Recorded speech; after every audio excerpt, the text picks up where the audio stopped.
in there. Step one, put the posts in the hole while it's still in the crate. Slide them all the way down. Step two, pull these bolts out.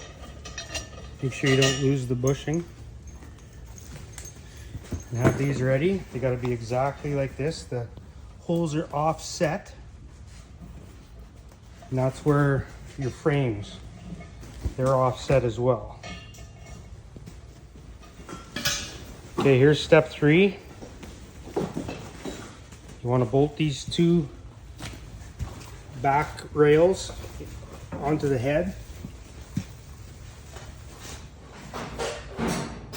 So now we're going to take our piece that we had on the ground and we're going to bolt everything together.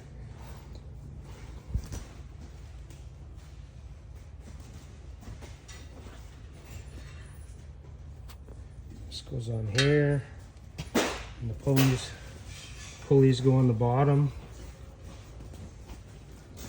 Okay, we'll just show you how this all goes together when you're bolting it back. Got to make sure you got your bushing.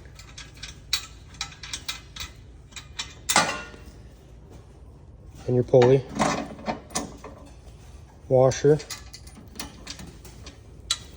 and your nut.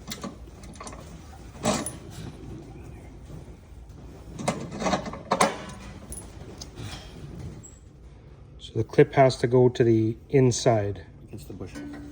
Against the bushing. Okay, we got it all kind of together. It's important you don't forget this. This is for your gauge. So a lot of times you'll get all this bolted and you'll forget this. You'll have to undo all these again.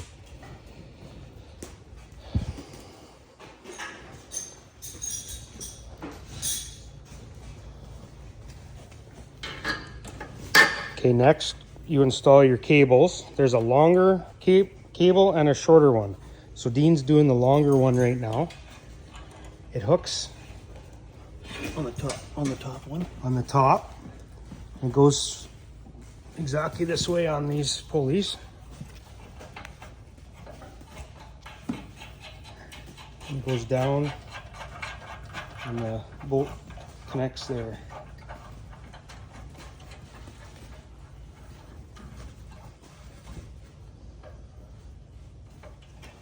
So then the shorter cable is on the bottom hook and then around the bottom pulley.